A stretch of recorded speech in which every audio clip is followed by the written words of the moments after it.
hari ini saya akan beri judul firman Tuhan hari ini yaitu jangan berkata aku tidak mau.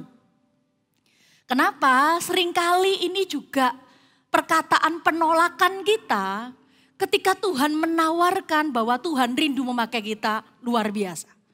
Seringkali kita berkata pertama kali enggak mau Tuhan, jangan saya, orang lain saja begitu. Nah, pernyataan ini itu juga merupakan penolakan dari satu tokoh di Alkitab. Ini tokoh terkenal sekali. Bahkan adik-adik kita ya atau anak saya juga yang Eagle Kids gitu hafal tentang kisah ini yaitu kisah namanya Yunus. Yunus menolak Tuhan ketika dia diutus untuk perkara yang begitu besar. Ini satu perkara menentukan istilahnya hidup matinya satu tempat atau satu kota atau satu wilayah, tapi dia menolak. Dia berkata, saya enggak mau.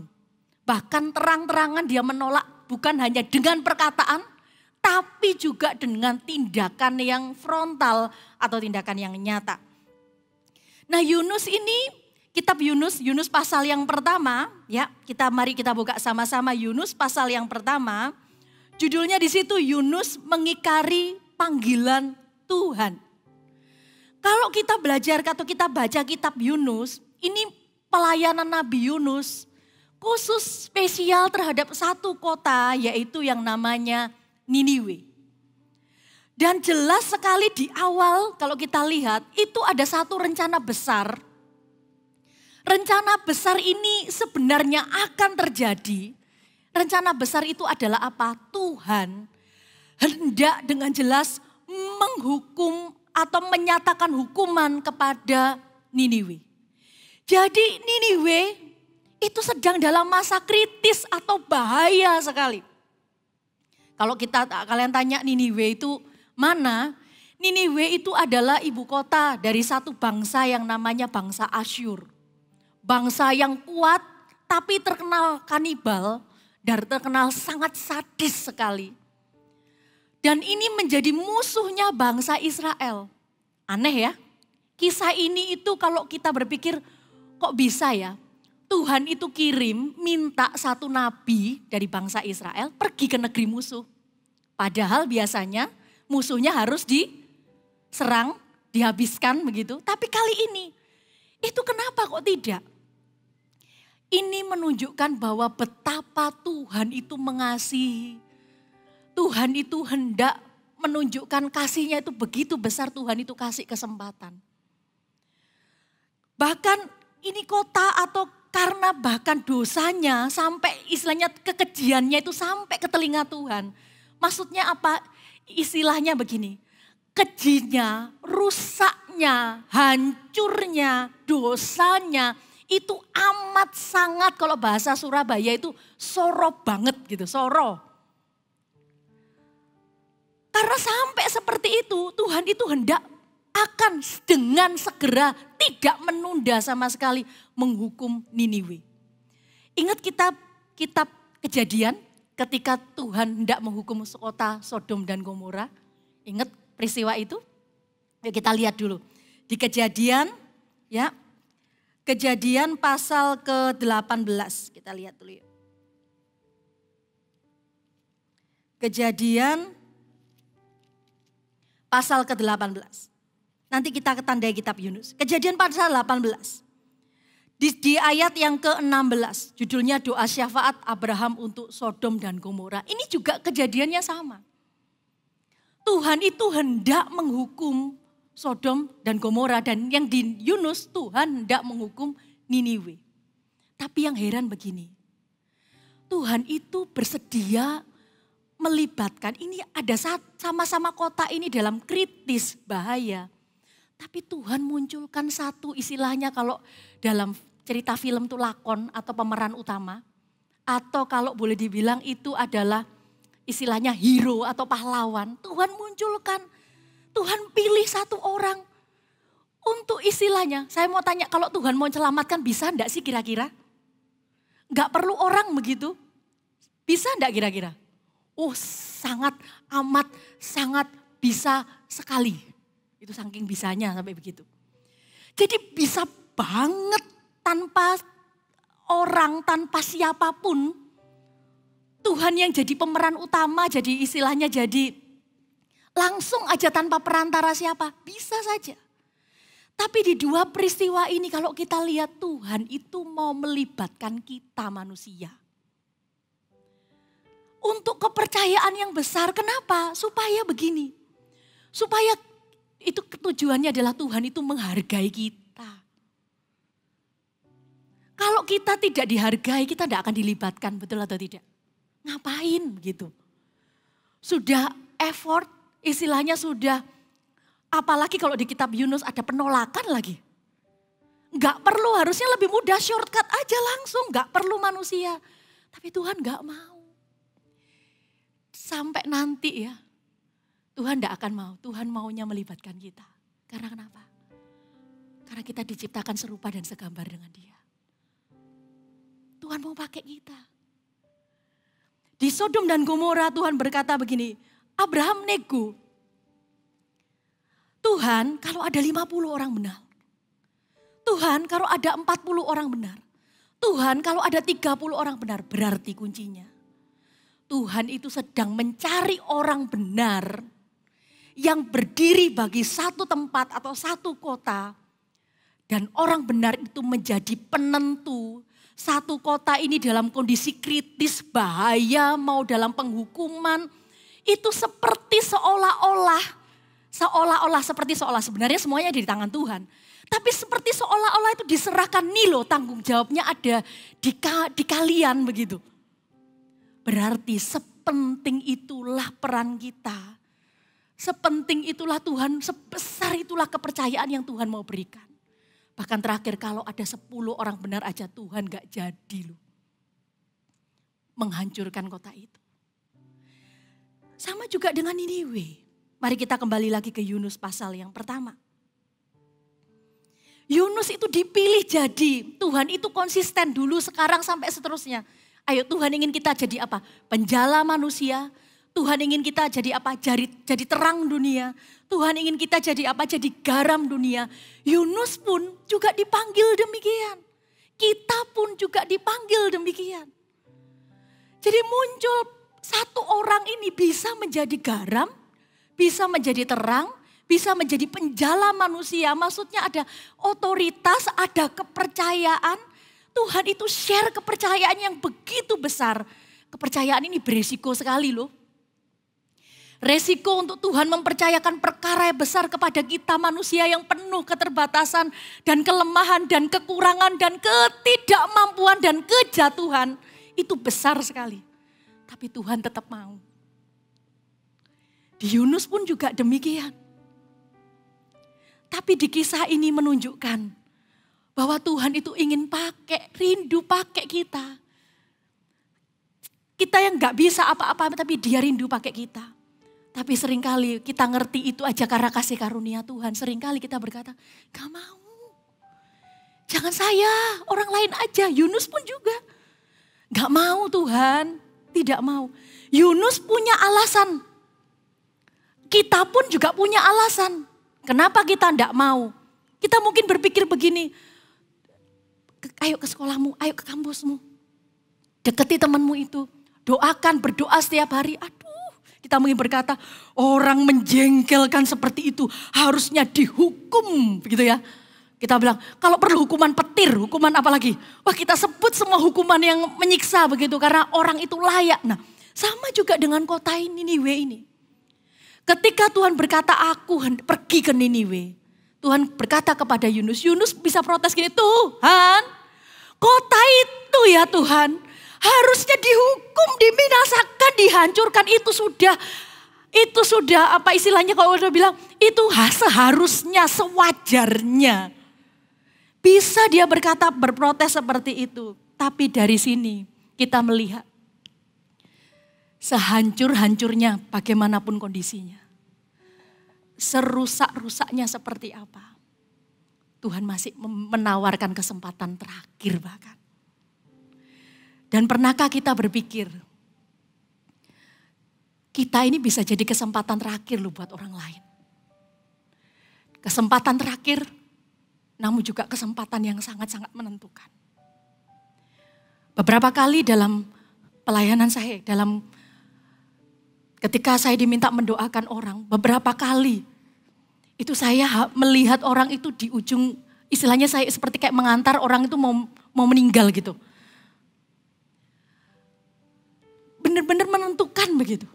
Kalau kita tidak taat begitu, seperti seolah-olah berita itu tidak nyampe ke telinga orang itu. Seperti istilahnya sepenting itu loh. Bukan karena kitanya begitu penting. Ya kita sangat penting sih di hadapan Tuhan. Tapi setiap kita termasuk, bukan hanya kita maksud saya. Tapi orang itu juga penting di hadapan Tuhan. Yunus penting, tetapi Niniwe juga penting di hadapan Tuhan. Yunus tidak pernah menyangka bahwa Yunus adalah orang atau adalah kesempatan terakhir yang diberikan Tuhan buat Niniwe. Oleh sebab itu berpikir berulang-ulang. Renungkan dengan baik-baik. Ketika Roh Kudus, ketika Tuhan menggerakkan hatimu, ketika engkau dibukakan satu kesempatan atau kepercayaan, bisa jadi itu kesempatan yang paling berharga. Atau kesempatan bahkan yang terakhir bagi orang itu. Atau bisa jadi, sampai di Alkitab tulis berkali-kali di kisah di Alkitab, bahkan bagi satu kota atau satu bangsa. Ditentukan oleh satu orang benar, 10 orang benar. Jangan pernah anggap remeh kepercayaan ini. Tapi juga jangan tolak kepercayaan ini. Karena Tuhan bersedia. Nanti saya akan tunjukkan alasan kenapa kita tidak boleh menolak. Kenapa Niniwe itu sangat istilahnya dibenci oleh, bahkan ini bangsa harusnya dihancurkan. Kita buka sama-sama Nahum pasal kedua.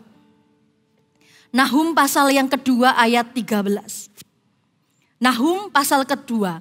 Di kitab Nahum ini, Nabi Nahum itu menuliskan murka Tuhan tentang Niniwe. Semuanya ditulis, bahkan di pasal pertama judulnya murka Tuhan. Terus kemudian firman Tuhan kepada Yehuda dan Niniwe. Kemudian kalau kalian lihat hukuman atas Niniwe di pasal 3. Mari kita lihat Nahum pasal yang kedua ayat ke-13. Lihat aku akan menjadi lawanmu, demikianlah firman Tuhan semesta alam. Aku akan membakar keretamu menjadi asap dan pedang. Dan akan memakan habis singa mudamu. Aku akan melenyapkan mangsamu dari atas bumi. Dan suara utusan-utusanmu tidak akan terdengar lagi. Kalau kita baca di awalnya tadi, lihat aku menjadi lawanmu. Ngeri loh. Ngeri sekali kalau orang atau bangsa atau siapapun itu menjadi lawan Tuhan. Kalau Tuhan itu menjadi lawan, siapa membela kita? Kalau Tuhan itu jadi lawan, siapa yang bisa membela? Demikianlah juga Niniwe. Tapi kalau sampai ada firman Tuhan datang kepada Yunus dan berkata, pergi ke sana. Katakanlah hukuman akan terjadi dan undang mereka untuk bertobat. Itu menunjukkan bahwa sekalipun ada upah dari dosa itu adalah maut dan murka dan penghukuman dan penghakiman. Tetap ingat ada kasih Allah yang tak terbatas. Ada kesempatan dan ini adalah kesempatan yang terakhir. Dan kita mau belajar sama-sama yang pertama tentang kitab Yunus ini. Yaitu ini, kenapa kita tidak boleh berkata enggak mau, jangan saya. Karena yang pertama, penetapan atau penentuan itu haknya Tuhan. Itu haknya Tuhan. Dia adalah pemilik alam semesta, dia adalah pemilik kehidupan kita. Jadi kalau dia memilih kita atau dia memakai alam semesta ini, itu haknya Tuhan. Karena dia yang punya otoritas. Namun sekalipun itu hak Tuhan, harusnya bagi kita, lihatlah bagi kita. Bahwa itu adalah kepercayaan yang begitu besar yang Tuhan berikan kepada kita manusia yang terbatas ini. Halo, amin. Ayat yang pertama, Yunus pasal yang pertama, ayat yang pertama dikatakan begini. Datanglah firman Tuhan kepada Yunus bin Amitai, demikian. Bangunlah, pergilah ke Niniwe, kota yang besar itu. Berserulah terhadap mereka karena kejahatannya telah sampai. Nama Yunus ditulis, dikatakan Yunus bin Amitai. Yunus itu artinya adalah messengers atau merpati. Dia itu namanya sendiri, dia itu adalah penyampai pesan. Dia kalau kita baca sama-sama Yunus itu hidup di zaman apa? Kalau suka dengan sejarah, Yunus itu hidup di zaman Yerobeam 3. Kalau kalian bisa lihat di masanya raja siapa? Di 2 Raja-Raja pasal 14 ayat ke-25. Yunus hidup di masa itu. Nah kalau kita lihat di sini, kenapa dikatakan penentuan Tuhan? Ayo coba buka di Yunus pasal yang ayat 1 sampai 17. Ada 4 kata tentang penentuan Tuhan itu ada di sana. Yunus pasal yang pertama ayat yang ke-17. Dikatakan begini, maka atas penentuan Tuhan datanglah seekor ikan besar yang menelan Yunus dan Yunus tinggal di dalam perut ikan itu 3 hari 3 malam lamanya. Ada kata apa? Tuhan yang menentukan. Penentuan Tuhan. Jadi tidak ada kebetulan, tidak ada yang tiba-tiba, enggak. Semua Tuhan tentukan. Di Yunus pasal yang keempat ayat yang ke-6 juga begitu. Atas penentuan Tuhan Allah tumbuh sebatang pohon jarak yang melampaui kepala Yunus. Yunus pasal 4 ayat ke-7 juga begitu. Atas penentuan Allah datang seekor ulat yang mengerek pohon jarak sehingga layu.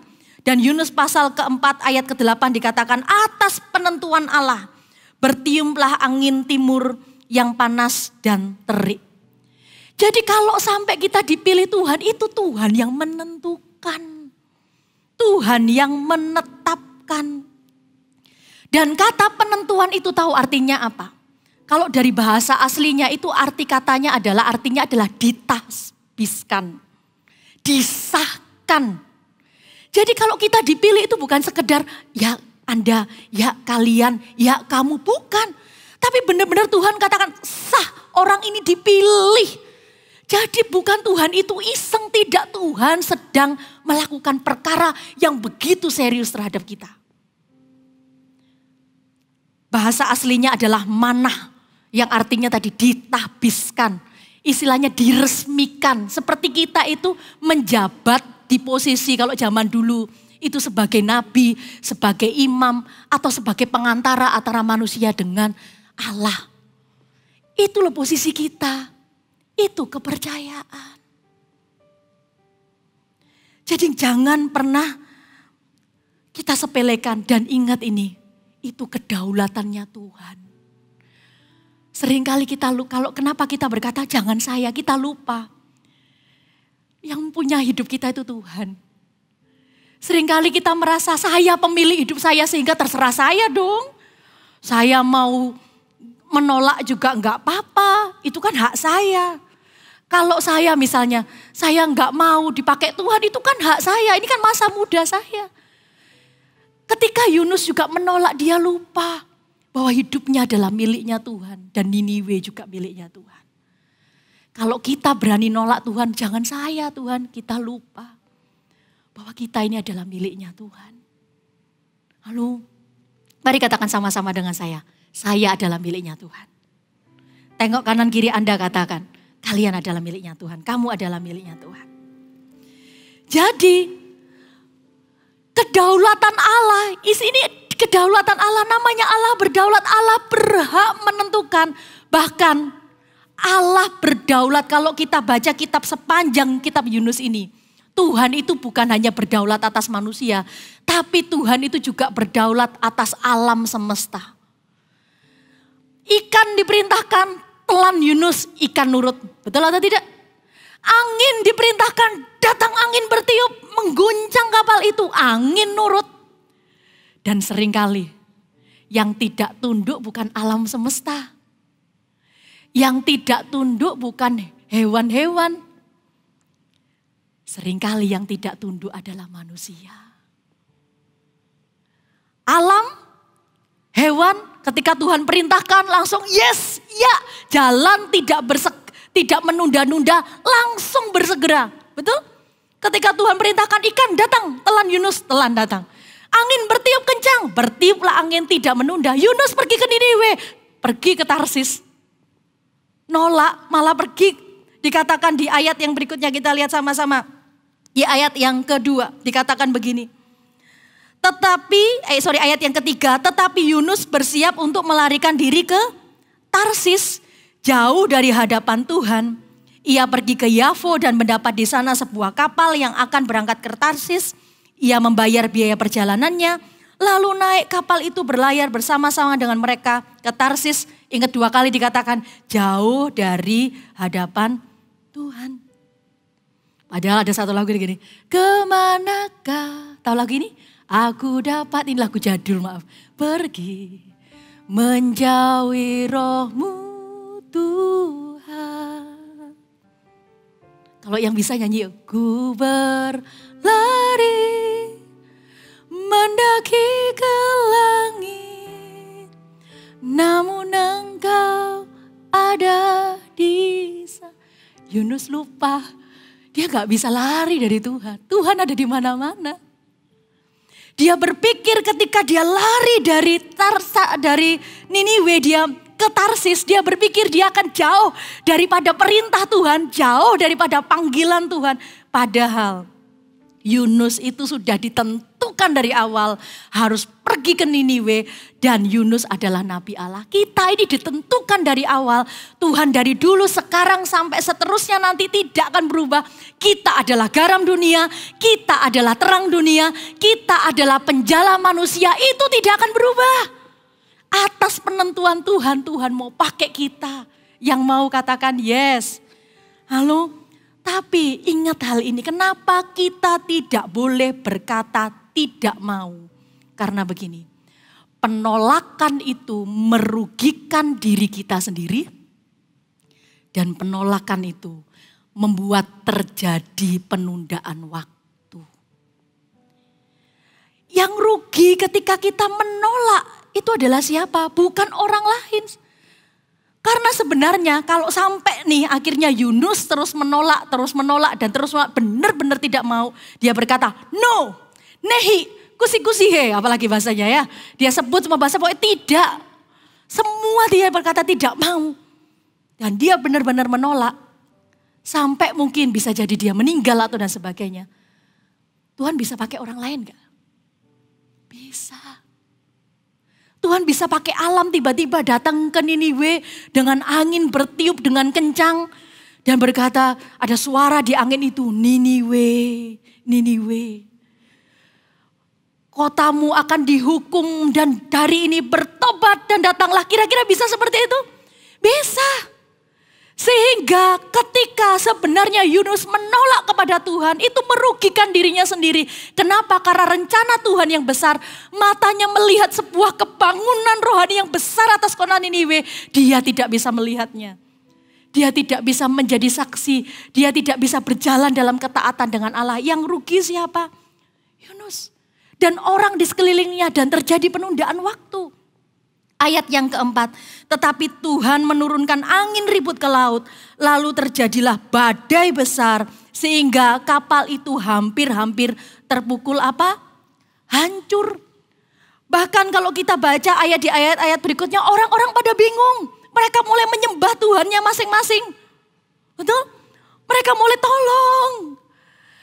Pada saat kalau orang itu sudah dekat maut ya, biasanya orang itu baru mengingat tentang Tuhan, betul atau tidak? Tapi biasanya, enggak semua begitu.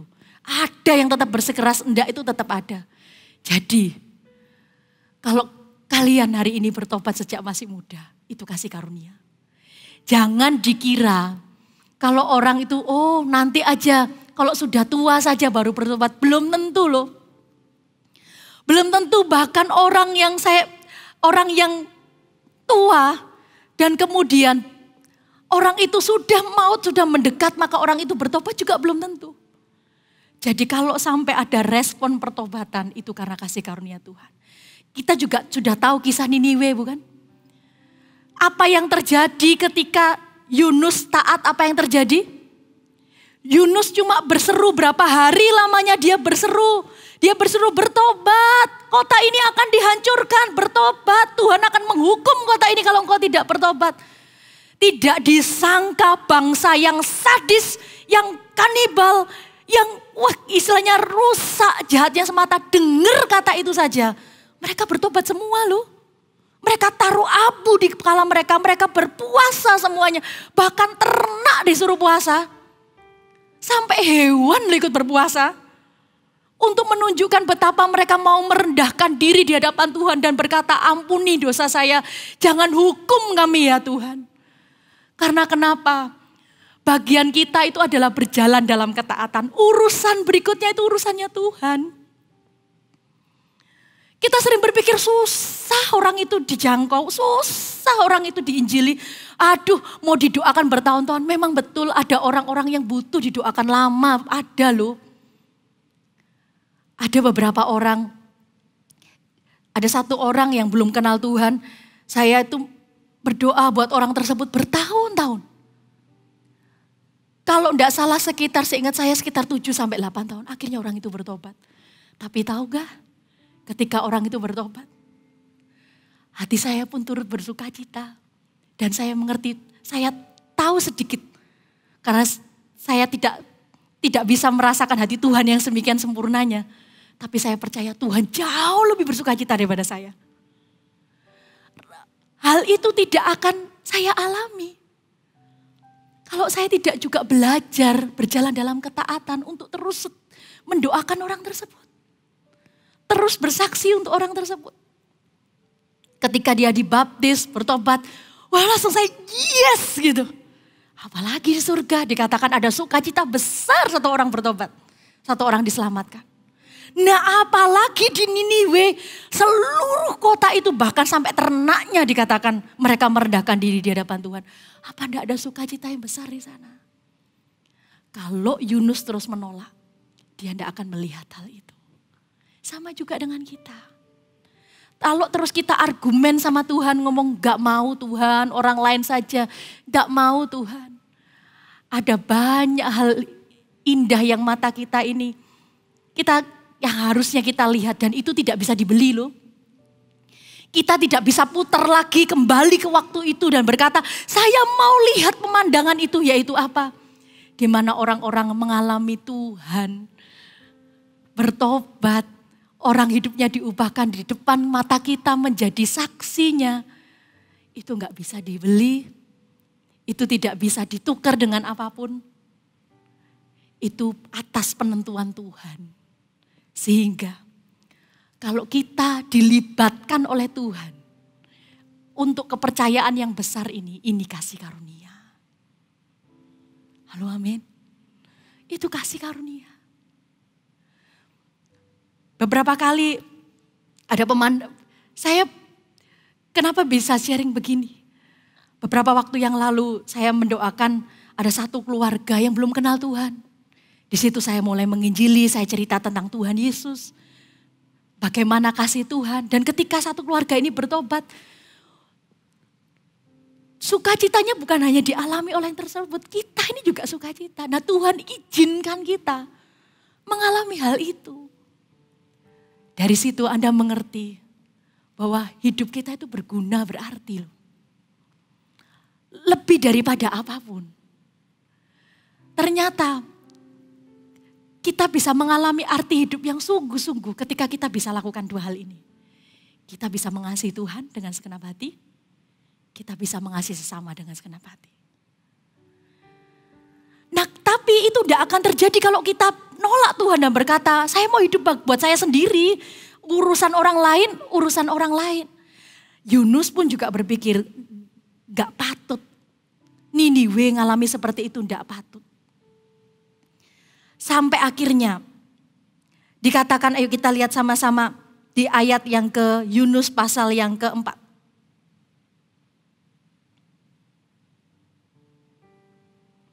Yunus pasal yang keempat. Sebelumnya di Yunus pasal yang pertama dulu ayat yang ke-15. Dikatakan gini.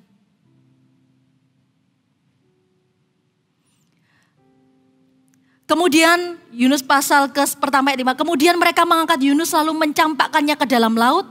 Dan laut berhenti mengamuk. Ayat 16. Orang-orang itu menjadi sangat takut kepada Tuhan. Lalu mempersembahkan korban sembelihan bagi Tuhan. Serta mengikrarkan nazar. Bayangkan. Kehadiran Yunus mengalami peristiwa gitu aja membuat orang-orang jadi kenal Tuhan. Jadi sepenting itukah Tuhan itu seperti seolah-olah ngejar posisi Yunus sebagai orang yang dipakai Tuhan. Kalau Tuhan sampai menentukan itu nggak bisa dibatalkan oleh apapun. Sampai kita sendiri yang menyerahkan, istilahnya kita benar-benar nggak mau. Jadi hari ini kalau Tuhan menetapkan kita, menentukan kita untuk dipakainya, ayo jangan dianggap itu jadi murahan atau diremehkan, jangan.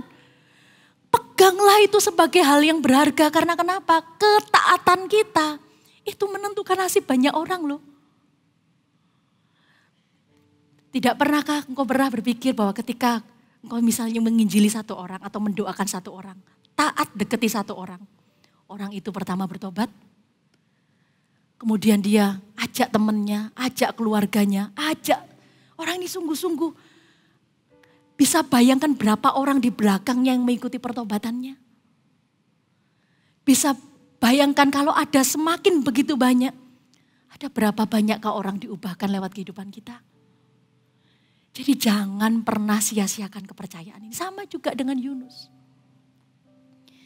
Betapa kepercayaan itu besar sekali. Tuhan itu sampai kejar.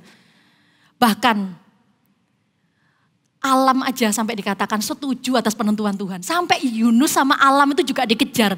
Sampai dia berkata, ya Tuhan, ya pokoknya aku menyerah. Ya sampai begitu. Istilahnya semua bekerja sama jadi satu dengan Tuhan. Sepakat untuk kejar Yunus. Untuk sampai Yunus berkata, menyerah dan berkata, ya Tuhan aku mau Tuhan. Nah jangan sampai kita itu menolak sehingga kita begitu kerasnya hati kita. Sampai Tuhan itu buat berbagai cara. Tapi celaka sekali kalau sampai itu berhenti. Celaka sekali kalau sampai Tuhan menyerah kepada kita dan tidak mau lagi memakai kita. Justru itu kengerian bagi kita. Halo, jadi kalau hari ini sampai kita bisa kenal Tuhan dan Tuhan mau pakai kita, itu kepercayaan. Amin. Di Yunus pasal yang keempat. Kenapa kita tidak boleh berkata saya tidak mau? Karena yang alasan terakhir. Karena kita tidak ada alasan untuk menolak. Yunus pasal yang keempat. Ayat yang ke-7. Tetapi keesokan harinya ketika fajar menyingsing atas penentuan Allah, datanglah seekor ulat yang mengerek pohon jara itu sehingga layu. Segera sesudah matahari terbit, maka atas penentuan Allah bertiuplah angin timur yang panas terik. Sehingga sinar matahari menyakiti kepala Yunus. Lalu rebahlah ia lesu dan berharap supaya mati, katanya. Lebih baik aku mati daripada hidup. Yunus itu sampai saat itu dia belum menyadari kenapa Tuhan itu mengasihi Niniwe. Dia pada saat itu istilahnya bahasa sehari-harinya, ya istilahnya kepepet. Tahu kepepet? Terpaksa. Karena kenapa? Dia dikejar semikian rupa untuk berkata ya Tuhan begitu. Tapi kenapa dia berkata, loh kok dia kaget, loh kok semudah itu Niniwe bertobat. Dia berpikir sulit ini pasti memenangkan Niniwe. Tapi kok semudah itu? Pernahkah kita juga melihat begitu? Kita berpikir, aduh susah ngajak orang, aduh susah mendoakan ini. Tiba-tiba orang itu berkata, aku mau kenal Tuhan. Yunus pun berpikir ketika semua terjadi, Yunus berpikir bahwa bangsa musuh kok bertobat. Udah, dia tidak merasa kenapa. Dia tidak menemukan alasan dibalik semuanya itu. Sampai Tuhan berkata, ayat ke-10. Lalu Allah berfirman, engkau sayang kepada pohon jara itu, yang untuknya sedikit pun engkau tidak berjerih payah, dan yang tidak engkau tumbuhkan, dan yang tumbuh dalam satu malam dan binasa dalam satu malam pula. Yunus mengatakan kalau ada pohon nih, kau lihat Tuhan istilahnya pohon itu jadi layu dan mati, engkau aja sedih lihat pohon itu mati. Apalagi Tuhan. Itulah yang menjadi satu-satunya alasan kenapa Dia Allah yang maha kuasa, yang punya semuanya, rela mau menjadi manusia. Bahkan mati dengan cara yang paling mengerikan, yang paling hina, untuk menanggung semua pemberontakan manusia, pemberontakan kita. Karena Dia adalah pemilik dari semuanya. Sang pemilik ini sangat mengasihi ciptaannya, terlebih lagi ciptaannya ini loh. Siapa? Kita manusia. Yang hidupnya berapa puluh tahun di muka bumi ini, tapi juga ada kekekalan nanti. Makanya Tuhan berkata, bagaimana tidak aku akan sayang di ayat ke-11 kepada Niniwe. Kota yang besar itu yang berpenduduk lebih daripada 120.000 orang yang semuanya tak tahu membedakan tangan kanan dari tangan kiri dengan ternaknya yang banyak. Bagaimana Tuhan tidak sayang kampusmu. Bagaimana Tuhan tidak sayang Surabaya. Bagaimana Tuhan tidak sayang kita. Yang bahkan jumlah rambut kita aja Tuhan tahu. Yang bahkan Dia menenun kita dari rahim ibu kita. Dia tahu semua proses kita. Dia tahu dan Dia mengasihi kita. Tuhan katakan bagaimana aku tidak sayang.